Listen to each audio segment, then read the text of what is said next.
እድል የትኛውም ጦርነት ለአማራ ፋኖ ጸንቶ ላለው ማለት ነው ጸንቶ ላለው አሁን በገፍ እጁን ከሚሰጠው ጸንቶ ላለው ጥቅም ነው ይዞለት የሚመጣው። ለአማራ ፋኖ ጥቅም ነው ይዞለት የሚመጣው።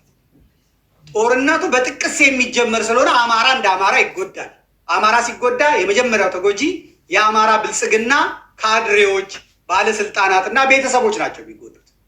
ወያኔም ብትመጣ አትለቀውም፣ ፋኖም ቢመጣ አይለቀውም። ስለዚህ ጦርነቱ አይጀመርም። ቢጀመር ግን በእውነት ለአማራ ፋኖ ለትክክለኛ አማራ ፋኖ ሰርግና ምላሽ ነው። ሁለተኛ እድል ነው።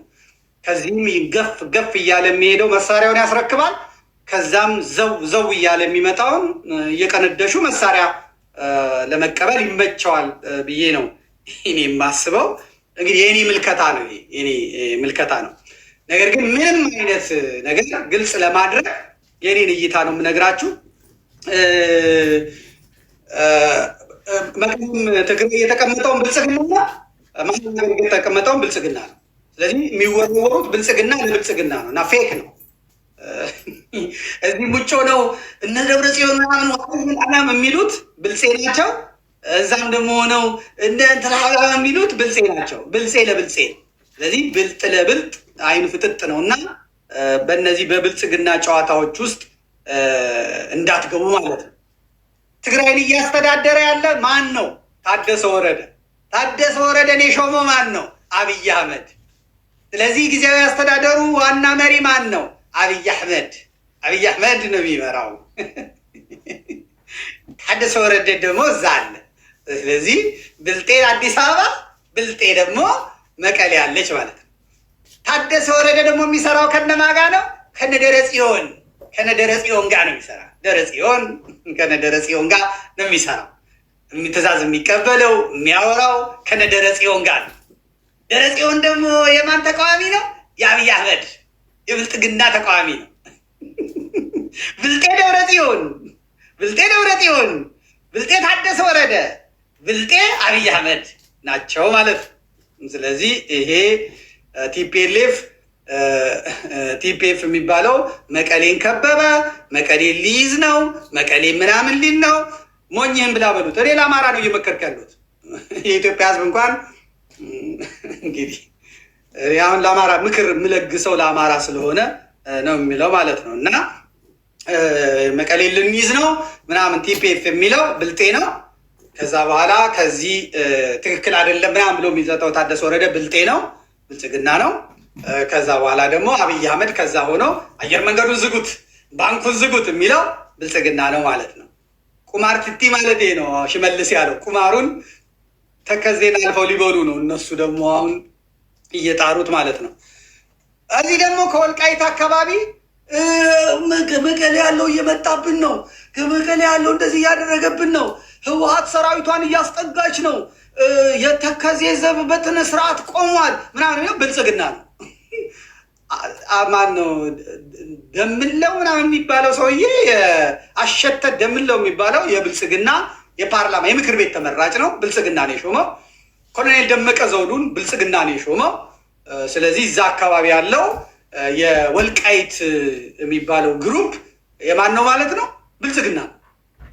ታደሰ ወረደ ብልጽግና ነው የሚሾመው። እነ ደብረጽዮን ብልጽግና ነው በጀት የሚመድበው።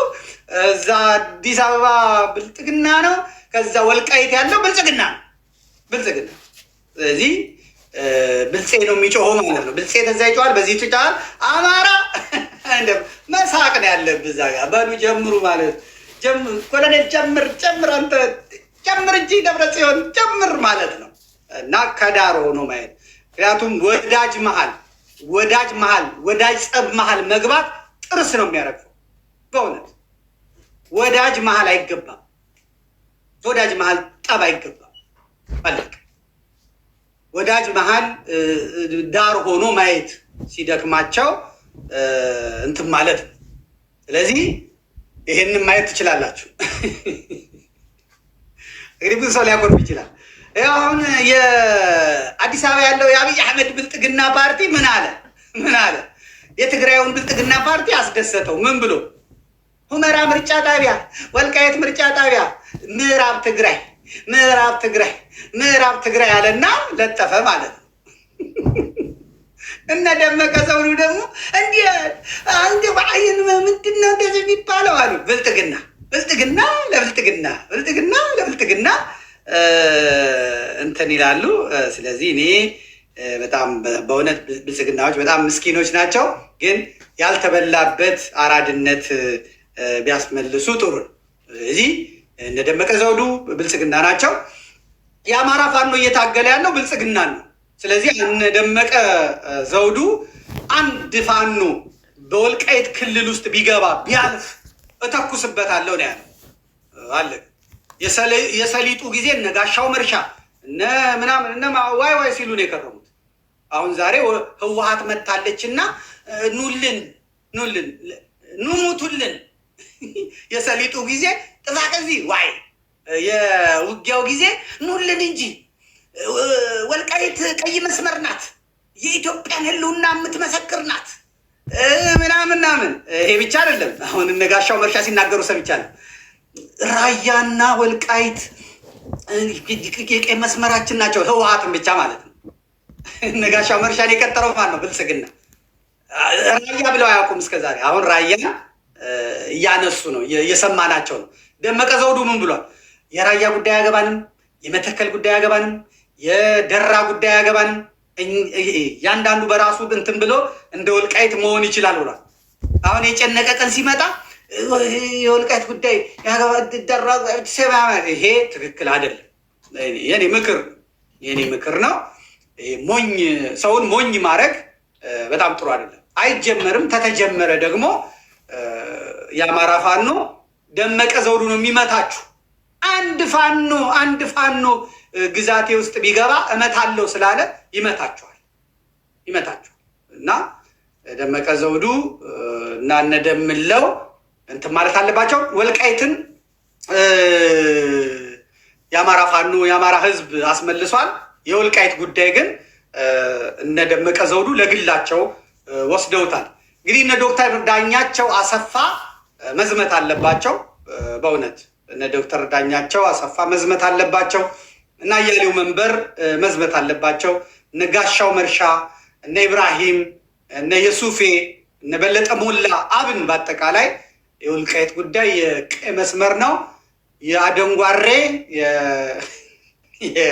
የሰሊጥ የምናምን እርሻ ስላለ እዛ ሄደው መጠበቅ አለባቸው። በእውነት ይህንን በደንብ እንድታዩ ያስፈልጋል ማለት ነው። እንዳልኳችሁ ነው። ብልጽግና ዝም ያለው ብልጽግና ስለሆነ ትክክል አይመጣም። አማራ ጣልቃ ከገባ ምች ነው የሚመታ፣ ያጠናግራል። እንትን ማለት አለባችሁ።